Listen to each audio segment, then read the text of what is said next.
So, what happened in Texas? In Texas in February, we had an unmitigated catastrophe. We had an emergency situation that affected the far reaches of the entire state. Um, and part of, it starts with cold weather. And parts of the country would laugh at what is considered cold, or the impacts that cold weather can have here in Texas. And this storm in February of 21, I would say the weather was not unprecedented, but it certainly was once in a generation.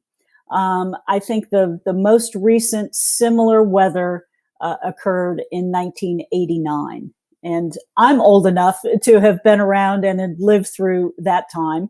That time that there were rolling outages as part of the electric system back in 1989, when we were all in a fully regulated electricity world. So but this year was different. It was, the weather may have been as bad, but the reaction and our ability to deal with it was so much worse, and leading to millions of people in the cold and dark for lengthy periods of time, myself included. I was in the cold and dark for 81 hours that February. The advantage I have is I knew what was going on. I understood the industry, I understood what was happening, and frankly, a little bit of why it was happening.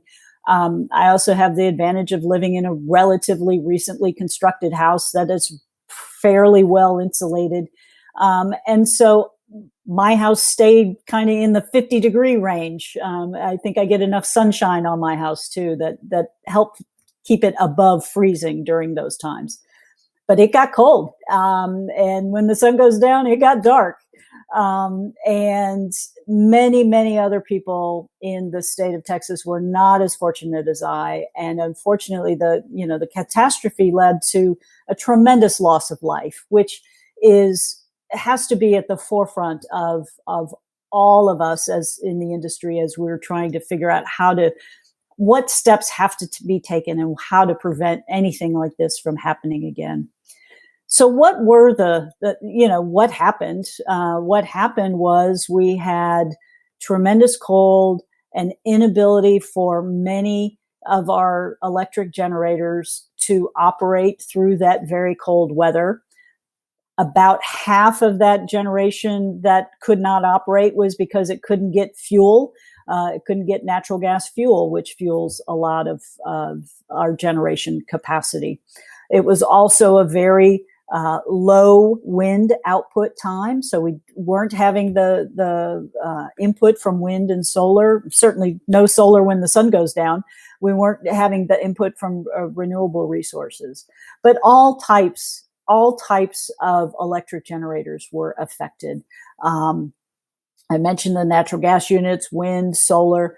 Coal units had difficulties because of freezing precipitation, freezes up the coal pile, making it very hard to turn into the dust that has to happen for it to be put into a boiler and actually combust to turn into electricity.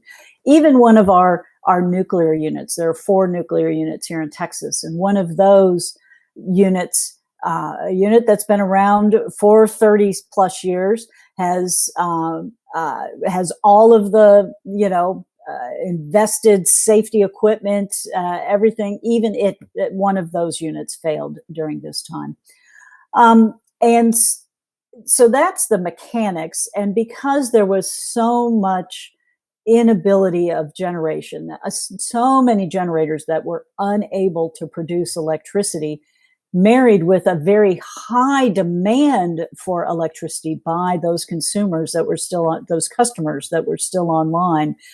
What happened is you had the electricity system has to always remain in balance. That is, whatever is consumed has to be met by supply.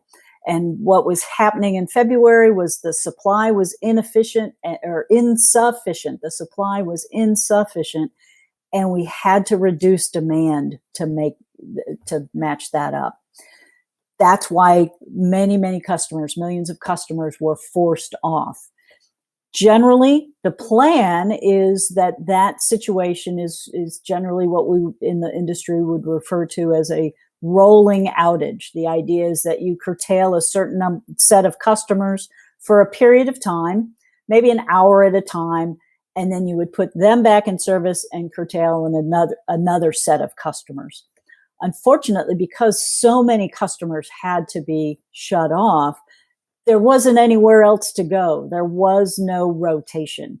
And that aspect was what led to the in my mind, led to the catastrophic outcomes that we saw that year. The lengthy exposure to the super cold weather that we were living through was the primary cause. And part of that was that we had never seen the need to curtail that kind of volume of customers. Just to as an example, 10 years ago, we had a frankly not as severe weather, but another winter storm event that did lead to the need for curtailing customers, that, forced curtailment of customers so that demand did not exceed supply. Back in 2011, the magnitude of that action was probably about 6 to 8% of total load for about, if memory serves, I think it was about 4 to 6 hours was the duration of that impact. This year, 2021, we were curtailing as much as a third, certainly 25% to 30% of total demand was curtailed, and that magnitude was curtailed for, as I told you, I was out for 81 hours, so anywhere from 70 to 80 hours of outage. Such a much larger impact. So that's what happened. What are we going to do about it? And so the first step is to put more stringent requirements on the weatherization requirements for power plants. And there's lots of reaction to, well, hold on, weren't these generators supposed to weatherize after, 10 years ago when this storm happened? Wasn't it the same cause? And indeed, I think weatherization actions did take place and were improved and more attention was paid. It clearly wasn't enough. And part of the problem with this, with reacting and responding to this cold weather, one of the stories I like to tell is it's not like you can build a freezer around a power plant and figure out what all is going to break and then address it. We're a little bit left with having to suffer the failure, learn from other power plants' failures, and then try to make sure that doesn't happen at each facility. And so that's the first step, is to specifically identify which components froze, what actions were not sufficient, what additional steps needed to be taken. And that is clearly underway right now. Rules at the Public Utility Commission are nearing finalization. Steps heading into this winter will address and make sure that whatever failed last time won't fail again. And then there will be another phase or another step in those rules to ensure that whatever we think the future weather might be, to the extent that the climate is changing and affecting these winter situations, to the extent that we can project that and have set some weather standards for all power plants to operate to, that will happen in the second phase. Similarly, on the natural gas side, they are also starting the process of developing their rules for weatherizing natural gas production and transportation facilities. I'm less familiar with the actions on that side, but it doesn't make sense to to fully protect or winterize a power plant if you can't get any gas to it. And so that, it has to happen in combination, and those actions are underway as well. On I've just talked about the physical stuff so far. There were tremendous financial implications from the storm as well, mostly to companies.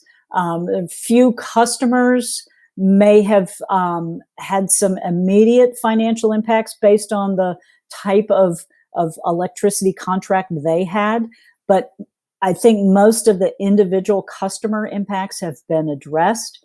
At this point, we're now dealing with the companies themselves, many of which lost billions, $1 billion. Multiple companies lost as much as $1 billion apiece. And the financial impacts of that are being addressed in a variety of ways going forward as well.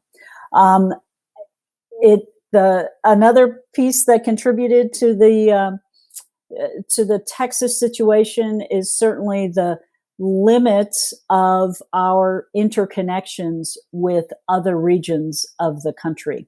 We have very limited connections to the rest of the country, electric connections to the rest of the country. And that's by design. In this situation, it's unclear how much additional connections would have helped because our neighboring regions were suffering the similar kinds of impacts and certainly we're calling for forced curtailment of load, certainly not to the magnitude that we were dealing with here in Texas, but they were being impacted as well. And it's unclear how much extra energy could have really been available to transfer into Texas at that time. But it's certainly something worth evaluating, worth studying. And there's some complicated aspects of why we are where we are and what would have to happen for it to change. And it really gets down to the fact that we talk about Texas being its own grid.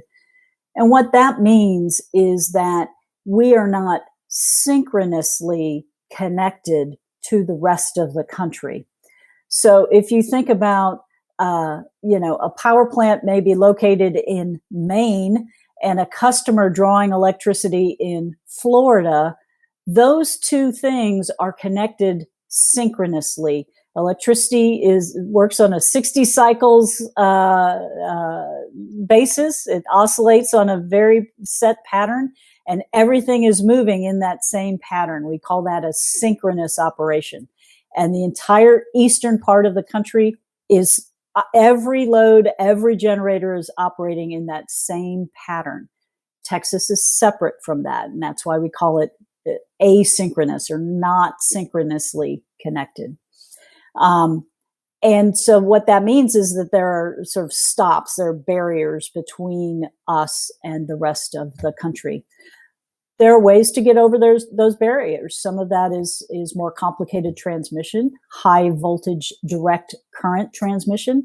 Those are the types of connections that we have today, are these HVDC ties, high voltage direct current ties. There's a possibility of more of those kinds of interconnections with the rest of the country. I'm not hearing as much discussion about that yet, but maybe that's coming in the future. So the key things is weather was bad, not unprecedented, but sort of generationally bad. Natural gas failed. Both the fuel delivery and the natural gas plants themselves were the major source of failure, although every type of generator source failed in some way. And so the steps being taken to address that are certainly foremost is an improved requirement for weatherizing your system, and going forward, addressing the financial implications of the storm itself. And then further down the road is the potential for studying the additional the capabilities for broader interconnections with other regions.